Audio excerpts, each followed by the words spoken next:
Muy buenas tardes, días o noches. Yo soy Lani y les doy la bienvenida a la librería encantada, donde cada página es un hechizo y cada historia una puerta a lo desconocido. Aquí, las palabras cobran vida y juntos nos sumergiremos en mundos fascinantes, personajes inolvidables y relatos que dejarán huella en el alma. Así que toma asiento, prepárate una bebida y déjate envolver por la magia de la lectura. En esta ocasión, leeremos el capítulo 24 de una novela escrita por Louisa May Alcott, Mujercitas. Segunda parte, capítulo 24. Algunos datos sobre las March. Para poder empezar de nuevo y llegar a la boda de Meg con la mente abierta, convendría comenzar con algunos datos sobre las March. Pero antes, por si alguno de mis lectores mayores considera que en esta novela se habla demasiado de amor, estoy segura de que los lectores jóvenes no me harán esa objeción. Citaré a la propia señora March. ¿Qué otra cosa cabe esperar con 4 alegres muchachas en casa y un vecino joven y apuesto enfrente? En los 3 años transcurridos, la tranquila familia ha sufrido pocos cambios. Terminando la guerra, el señor March vuelve a estar en casa, sano y salvo, ocupado con sus libros y con la pequeña parroquia de la que era ministro por su gracia y su naturaleza.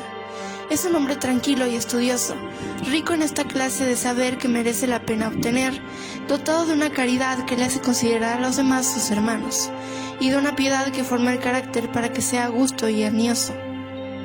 A pesar de su pobreza y de lo estricto de una integridad que lo llevó a alejarse de los éxitos más mundanos, sus cualidades hicieron que llamara la atención de personas notables que acudían a él espontáneamente, atraídas como las abejas a las flores más dulces, porque, a pesar de sus 50 años de dura experiencia, el señor March no albergaba ni una gota de amargura.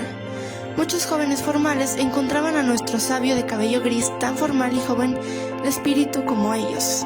Las mujeres afligidas o preocupadas acudían instintivamente a él para resolver sus dudas o aliviar sus penas, seguras de que recibirían un trato amable y un consejo sabio. Los pecadores buscaban a aquel hombre de mayor corazón, puro para confesarse, y obtenían tanto su guía como su perdón. Los hombres de talento encontraban en él un compañero. Los más ambiciosos se inspiraban en sus nobles valores, e incluso los más materialistas reconocían que sus ideales eran hermosos y verdaderos, aunque no sirviesen para pagar las facturas. Desde fuera parecía que las 5 enérgicas mujeres dirigían la casa, y así era en muchos aspectos, pero no por ello aquel hombre tranquilo, sentado entre sus libros, dejaba de ser el cabeza de la familia, el guía, el ancla, el consuelo del hogar. En los momentos duros, las laboristas e inquietas mujeres siempre encontraban en él al esposo y padre, en el sentido más elevado de estas palabras. Las niñas ponían sus corazones en manos de su madre y su alma en las de su padre, y en ambos progenitores vivían y trabajaban por ellas. Sus amores crecían día con día, y el dulce vínculo que les mantenía unidos era de esos que convierten la vida en una bendición y persisten más allá de la muerte. La señora March sigue tan activa y alegre, pero sus cabellos están algo más encanecidos que la última vez que la vimos.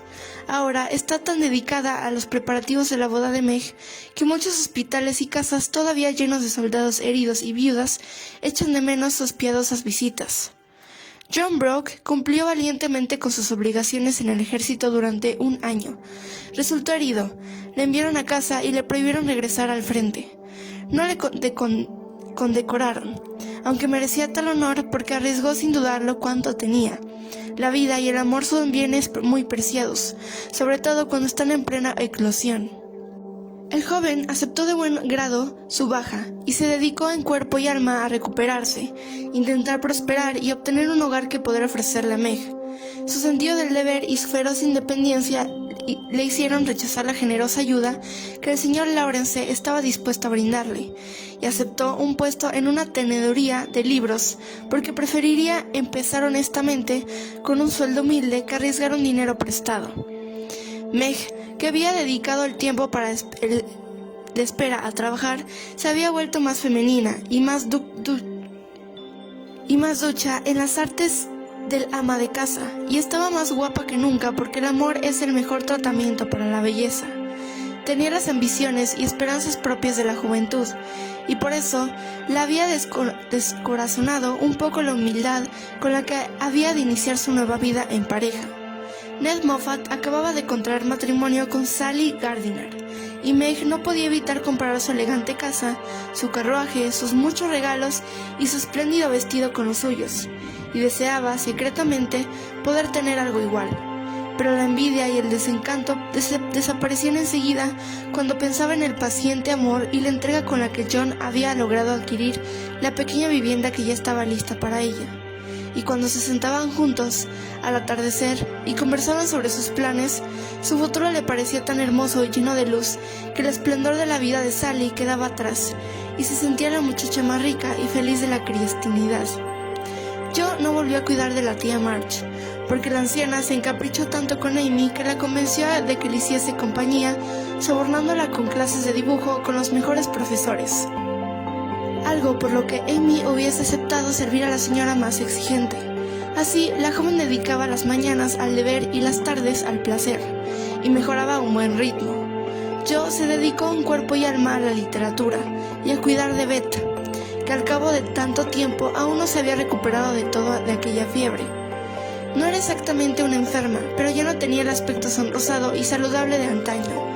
Aún así, seguía siendo una criatura llena de esperanzas, feliz y serena, atareada con los labores que tanto le agradaban, una amiga excelente para todos y un auténtico ángel de la casa, aunque los que tanto la querían no siempre la supiesen apreciar. Como The Spirit Eagle le pagaba $1 por la columna de sus basofías, como ella llamaba sus historias, Jo se sentía una mujer de posibles y escribía tantos relatos románticos como era capaz. No obstante, su inquietantemente cobijada planes más ambiciosos, por lo que la vieja cocina de Desván se fue llenando de manuscritos llamados a situar el apellido March entre los grandes y famosos. Laure, que había cursado estudios universitarios para satisfacer a su abuelo, buscaba ahora la forma de cumplir sus propios deseos. Su dinero, sus modales, su gran talento y su buen corazón, que siempre le llevaba a meterse en líos para salvar a otros, le granjearon el cariño de todos, hasta el punto de correr el riesgo de echar a perder su vida. Y probablemente lo hubiese hecho, como les ocurre a tantos jóvenes prometedores, de no ser porque el recuerdo vulnerable de la anciana preocupado por su futuro, el afecto maternal de su vecina que cuidaba de él como un hijo, y por último, pero no menos importante, el amor y admiración que le profesaban cuantos inocentes muchachas que creían en él de corazón, le servían para conjurar al demonio como el más eficaz de los talismanes. Aun siendo un buen muchacho, Laure era humano, y por supuesto le encantaba ir a fiestas y coquetear con muchachas. Siguiendo la moda de la universidad, fue dandy sentimental o aficionado a la gimnasia y a los deportes acuáticos a conveniencia. Sufrió novatadas y las hizo, decía las palabras vulgares y en más de una ocasión estuvo a punto de ser castigado e incluso expulsado.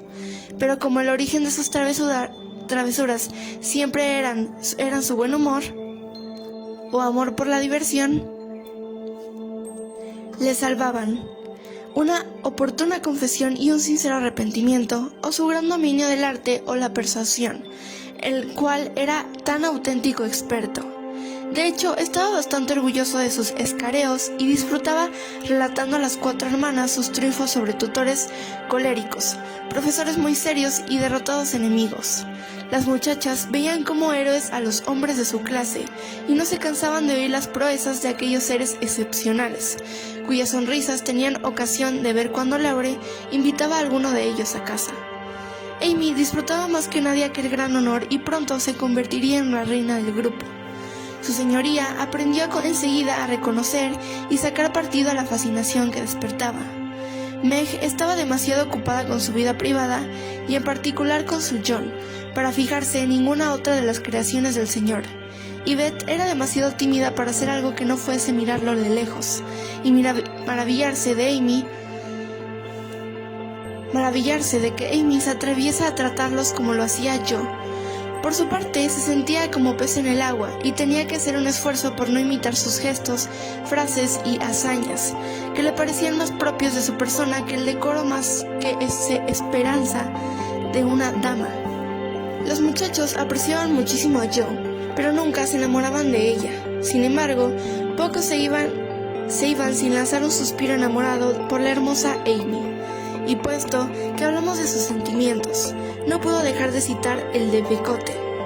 Tal era el nombre de la casita marrón que el señor Brock había elegido como hogar para Meg, y él, Laure, le había bautizado así porque, según él explicaba, era el nido de amor perfecto para los aromacos y arrullos de una pareja de tortulitos. Era una casa pequeña con un jardincito detrás y un trozo de césped del tamaño de un pañuelo en el frente. Meg pensaba colocar allí una fuente, un bosquecillo y una gran profusión de hermosas flores. El momento, un cántaro viejo hacía las veces de fuente. En lugar de un bosquecillo, se veían unos cuantos alerceres recién plantados, que todavía no habían decidido si iban a vivir o morir, y un montón de palos que indicaban el lugar en el que había una semilla anunciaba la futura profusión de flores. Por dentro, la vivienda era acogedora, y la feliz novia no encontró pega que ponerle del sótano al desván. La salita era tan estrecha que era una bendición que no tuvieran piano, ya que no hubiese entrado. En el comedor no cabían más que 6 personas muy apretadas, y las escaleras de la cocina parecían construidas con el único propósito de hacer que tanto los sirvientes como la vajilla fuesen a dar a la carbonera. Pero, excepción hecha de sus defectillos, el resto no podía ser más completo, puesto que el buen gusto y el sentido común habían prescindido la elección del mobiliario y el resultado era lo más satisfactorio. En el pequeño recibidor no había ninguna mesa de mármol, grandes espejos o visillos de encaje, sino muebles sencillos, muchos libros y un par de hermosos cuadros, hileras de flores en el saliente de la ventana y, por todas partes, los regalos enviados por sus amistades, aunque lo más valioso no eran los presentes, sino los afectuosos mensajes que los acompañaban. No creo que la blanca escultura de Psique, regalo de Laure, perdiese un ápice de su belleza porque el señor Brock hiciese más alto el soporte que en el que venía originalmente. Ni cabe imaginar mejor estampado para las cortinas de muselina que los artísticos dibujos trazados por Amy. Tampoco creo que haya habido despensa mejor surtida que buenos deseos, palabras alegres y buenos augurios que esa en la que yo y su madre colocaron las pocas cajas, barriles y fardos de Meg. Y no me cabe duda que la reluciente y nueva cocina no hubiese estado tan limpia ni hubiese resultado tan acogedora si Hannah no la hubiese ordenado las ollas y sartenes por lo menos una docena de veces y dejado el fuego listo para encenderse en el instante mismo en el que la señora Brock entrase en casa. Asimismo, dudo que ninguna joven recién casada haya iniciado su vida con un surtido mayor de gamuzas, manoplas de cocina y bolsas de tela, porque Beth hizo suficientes para no tener que adquirir ninguna más hasta las bodas de plata, además de idear 3 tipos de trapos distintos, especialmente concebidos para secar las piezas de porcelana de su pareja. La gente compra todas esas cosas hechas, no sabe de lo que se pierde, porque las tareas del hogar son mucho más bellas cuando se llevan a cabo unas manos amorosas. La casa de Meg era excelente prueba de ello, porque todo, desde el rodillo hasta el jarrón de plata que decoraba la mesa de la sala, lo habían escogido con amor y ternura. ¿Cuántos momentos felices pasaban haciendo sus planes? ¿Cuántas veces iban de compras con solemnidad para terminar con un divertido cúmulo de objetos sin sentido? ¿Cómo se reían a costa de los saldos ridículos con que se hacía Laure? La afición de las bromas del joven era tal que, aunque estando a punto de terminar sus estudios universitarios, se comportaba como un niño. Entre sus últimas ocurrencias figuraba al llevar en su visita semanal a la joven pareja un objeto nuevo, útil e ingenioso. Así, les había regalado un bolso de fantásticas pinzas para la ropa, un magnífico rallador de nuez moscada que se rompió la primera vez que intentaron usarlo, un limpiador para cuchillos que se los estropeó a todos, un cepillo que, en lugar de limpiar las alfombras, les arrancaba la lana, un jabón que prometía ahorrar trabajo y que en realidad despellejaba las manos, colas infalibles que solo pegaban bien los dedos del iluso comprador, y toda clase de objetos de hojalata, Desde una hucha para guardar las monedas sueltas hasta una magnífica caldera pensaba para limpiar distintos enseres con vapor, pero que corría el riesgo de estallar en pleno proceso. Meg le rogó en vano que parara. John se reía de él y yo le llamaba señor Tondes. Parecía poseído por el extraño deseo de comprar ingeniosos yanquis y el hecho de que sus amigos necesitasen un ajuar le brindaba la ocasión perfecta. Así cada semana aparecía con algún nuevo y absurdo hallazgo. Al final todo quedó a punto. Amy llegó a disponer jabones a juego con los colores de las habitaciones, y Beth dejó puesta la mesa para la primera comida del futuro matrimonio. ¿Estás contenta? ¿Te gusta cómo ha quedado tu hogar? ¿Sientes que podrías ser feliz aquí?, preguntó la señora March, mientras recorría el nuevo reino cogida del brazo de Meg, en un momento en el que madre e hija estaban más unidas que nunca. Sí, mamá, estoy contenta, gracias a todos, y me siento tan feliz que no encuentro palabras para expresarlo, contestó Meg con una mirada que valía 1000 palabras. Si por lo menos tuvieses un par de sirvientes, todo iría mejor, dijo Amy al salir de la salita, donde había estado tratando de decidir si la figurita de bronce de Mercurio quedaba mejor sobre la estantería o sobre la repisa. Mamá y yo hemos hablado de eso, y he decidido seguir su consejo. Habrá muy poco que hacer. Lottie me echará una mano de vez en cuando y se ocupará de las compras, y yo tendré un trabajo justo para no volverme una perezosa ni echar de menos nuestra casa, explicó Meg tranquilamente. Sally Moffat tiene 4, informó Amy. Si Meg tuviese 4 sirvientes, ocuparían toda la casa, y el señor y la señora tendrían que acampar en el jardín, intervino yo, que llevaba un gran delantal azul y estaba terminando de pulir los picaportes. Sally no es la mujer de un hombre pobre, y dada su posición, es lógico que tenga muchos sirvientes. Meg y John inician su vida en común humildemente, pero algo me dice que en su casita habrá tanta felicidad como en la más grande de las mansiones.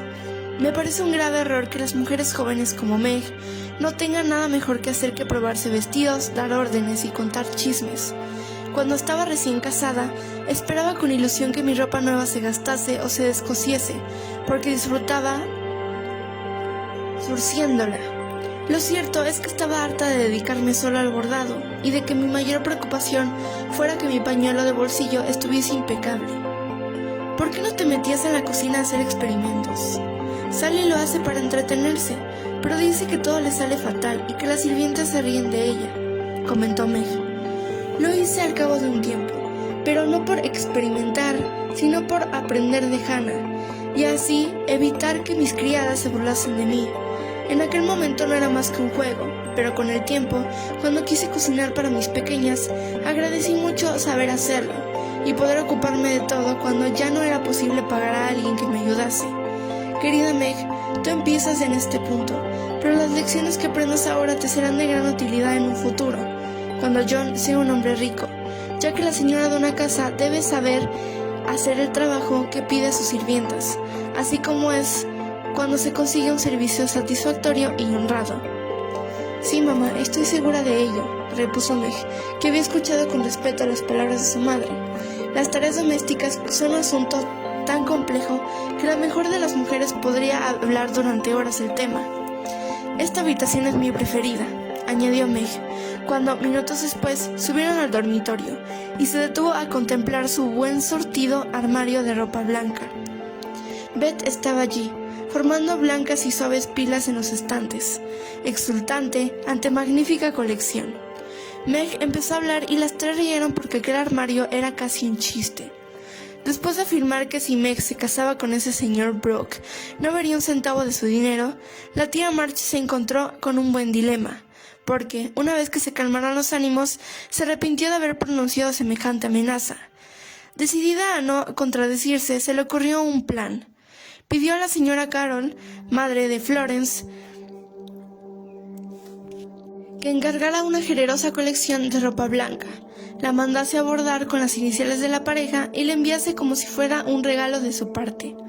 La mujer cumplió fielmente al encargo, pero el secreto de la tía March era difícil de ocultar, y toda la familia disfrutó mucho con la situación. La tía March fingía no saber nada e insistía en que solo le regalaría el collar de perlas anticuado que siempre había prometido entregar a la primera de las muchachas que contrajera matrimonio. Es un regalo muy práctico para un hogar y eso me gusta. De joven tuve una amiga que empezó su vida de casada con solo 6 sábanas, pero como tenía lavafrutas, para los invitados estaba encantada, explicó la señora March mientras alisaba los manteles de damasco, cuya calidad no escapaba a su espíritu femenino. Yo no tengo ni un solo lavafrutas, pero Hannah dice que este conjunto me servirá toda la vida, dijo Meg con lógica satisfacción. Aquí llega el señor Tolles, exclamó yo desde abajo, y todos fueron a dar la bienvenida a Laure, puesto que su visita semanal era uno de los eventos más importantes en sus tranquilas vidas. Un joven alto, de hombros anchos, pelo corto, sombrero redondo, de fieltro y abrigo suelto, caminaba a un buen paso en dirección a la casa. Saltó por encima de la valla baja sin detenerse a abrir la portezuela. Fue directo hacia la señora March con los brazos abiertos y dijo emocionado: «Aquí estoy, mamá, si todo va bien». Estas últimas palabras las pronunció en respuesta a la mirada dulce e inquisitiva de la mujer. En los bellos ojos del joven había tanta franqueza que la breve ceremonia terminó como de costumbre, con un beso fraternal. Para la señora de John Brooke, junto con mi felicitación y mis mejores deseos, Dios te bendiga, Beth. Verte es todo un espectáculo. Amy, estás demasiado bonita para seguir soltera. Mientras hablaba, Laura entregó a Meg un paquete envuelto en papel marrón. Deshizo el lazo del cabello de Beth, se quedó mirando al gran delantal de Joe e hizo una reverencia teatral a Amy. Luego estrechó la mano de todas y empezaron a charlar animadamente. «¿Dónde está John?», preguntó Meg, nerviosa. «Ha ido a buscar el permiso para mañana, señora». «¿Quién ha ganado el último partido, Teddy?», inquirió yo, que a pesar de tener 19 años cumplidos, seguía muy interesada en los deportes masculinos. «Nosotros, por supuesto. Me habría encantado que estuvieses allí para verlo». «¿Qué tal está la encantadora señorita Radal?», preguntó Amy, con una sonrisa pícara. «Más cruel que nunca. ¿No ves cómo sufro?». Y Laure se propinó una sonora palmada en el pecho y exhaló un melodramático suspiro. «¿Cuál es la última broma?». «Meg, abre el paquete y así nos enteramos», propuso Betty, mirando con gran curiosidad el paquetito. «Se trata de un objeto que conviene tener en casa por si se declara un incendio o entran ladrones», comentó Laure, mientras todas recibían con carcajadas la aparición de un silbato de guardia. «A partir de ahora, si John se encuentra ausente y algo te asusta, bastará con que te acerques a la ventana y toques el silbato para alertar al vecindario. Bonito regalo, ¿verdad?». Dicho esto, Laure se hizo una demostración de las virtudes del producto, que hizo que todas se llevaran las manos a los oídos. «¡Menudas desgraciadas! Y hablando de gratitud, no olvides dar las gracias a Hannah por haber impedido que destruyeses tu pastel de boda. Vi que lo llevaban a vuestra casa al pasar, y, de no haber sido por su valiente defensa, le habría cortado un pedazo allí mismo. Tenía un aspecto delicioso». «Me pregunto si algún día crecerás, Laure», dijo Meg con voz de adulta. «Hago lo que puedo, señora, pero parece que esta va a ser mi altura definitiva. Mucho temo que en estos difíciles tiempos un hombre no pueda aspirar a medir más que 1,80 m», repuso el joven caballero, cuya cabeza rozaba la pequeña luz de araña. «Sospecho que comer algo en una casita tan nueva sería como profanarla, pero, como estoy muerto de hambre, propongo que nos traslademos», añadió enseguida. «Mamá y yo vamos a esperar a John. Aún quedan unas cuantas cosas por arreglar», explicó Meg, que se alejó enseguida. «Betty y yo vamos a la casa de Kitty Brandt a buscar más flores para mañana», añadió Amy, después de probarse el pintoresco sombrero de su amigo sobre sus pintorescos rizos y disfrutar del efecto tanto como el resto. «Venga, Joe, no abandones a un amigo. Estoy tan exhausto que no podría llegar hasta casa sin ayuda. No te quites el delantal. No sé para qué lo usas, pero te favorece mucho», comentó Laure, mientras yo lo guardaba en su amplio bolsillo y le tendía el brazo para que su amigo se apoyase en ella. «Bueno, Teddy, quiero que hablemos seriamente sobre mañana», empezó yo, mientras caminaban cogidos del brazo. «Quiero que me prometas que te comportarás como es debido, que no harás travesuras ni echarás a perder nuestros planes». «No habrá travesuras». Y no digas tonterías cuando tengamos que mantener la compostura. Yo nunca digo nada semejante, esa es tu especialidad. Y te ruego que no me mires durante la ceremonia, porque si lo haces me echaré a reír. Ni me verás. Seguro que te pasarás el rato llorando, de modo que lo verás todo como envuelto en una espesa niebla. Yo no lloro a menos de que tenga una pena muy grande. Como cuando un viejo amigo se va a la universidad, dijo Laure sonriendo. No seas tonto, eché unas lagrimitas para no desentonar con el resto. Claro, yo. ¿Qué tal está mi abuelo esta semana? ¿Está de buen humor? Mucho. ¿Por qué lo preguntas?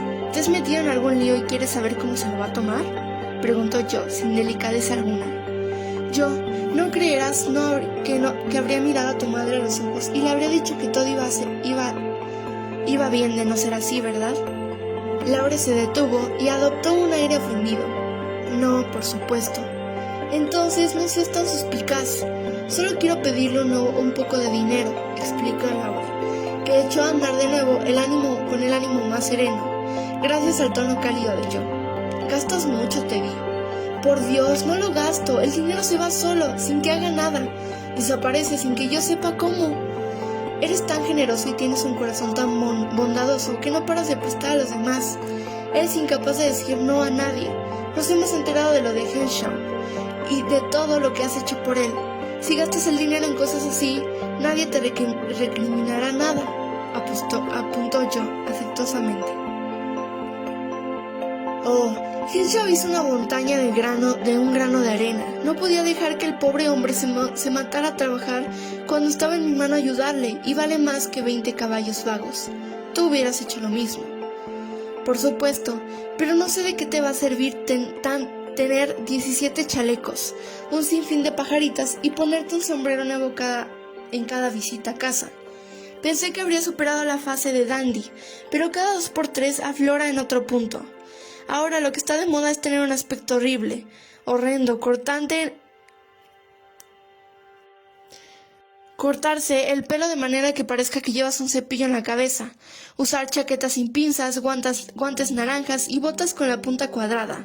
Si las prendas feas fuesen baratas, no diría nada, pero cuestan tanto como la ropa elegante y no le veo la gracia. En respuesta al ataque, Laura echó hacia atrás la cabeza y rió con tantas ganas que su sombrero redondo cayó al suelo, y yo lo pisó. Un insulto que el joven aprovechó para disertar sobre las ventajas que las prendas toscas, mientras doblaba el maltrecho sombrero y la embutía en su bolsillo. No me sermoníes más, soy una buena persona. Ya tengo bastante con lo que debo aguantar durante la semana. Cuando vuelvo a casa me apetece divertirme. Me vestiré de gala, cueste lo que cueste, y seré un orgullo para mis amigos. No volveré a darte la tala si te dejas el pelo un poco más largo. No soy aristócrata, pero no me agrada que me vean en compañía de un joven que parece un boxeador profesional, sentenció yo en un tono severo. Este estilo es modesto, favorece el estudio, por eso lo usamos, afirmó Laure, al que ciertamente no se podía acusar de ser vanidoso, puesto que habría sacrificado voluntariamente su hermoso cabello ondulado. Por cierto, John, creo que Parker está loco por Amy. No para de hablar de ella, le escribe poemas y se queda embobado pensando en ella. Será mejor cortar ese asunto antes de que vaya más, ¿no te parece?, preguntó Laure, hablando como un hermano mayor tras unos minutos de silencio. Por supuesto, no queremos más bodas en la familia por ahora. Por amor de Dios, ¿en qué piensan hoy en día los críos? Yo parecía escandalizada, como si Amy y Parker en lugar de adolescentes siguieran siendo niños. Hoy en día todo va deprisa. No sé a dónde iremos a parar, señorita. Tú no eres más que una cría, yo. Pero eres la siguiente, y cuando llegue el momento solo nos quedará lamentarnos, apuntó Laure, mirando la cabeza para indicar su preocupación por el estado de las cosas. ¿Yo? No temas por mí. Yo no soy de las que agradan a los hombres. Nadie me querrá, y es una suerte, porque en toda familia debe de haber una solterona. No das a nadie la oportunidad de conocerte, repuso Laure, mirándole de reojo y con algo más de color en su rostro moreno. No dejarás que nadie vea tu lado dulce, y si por casualidad un hombre llega a descubrirlo y no puedes disimular su interés, lo tratarás tan mal como la señorita Gummidge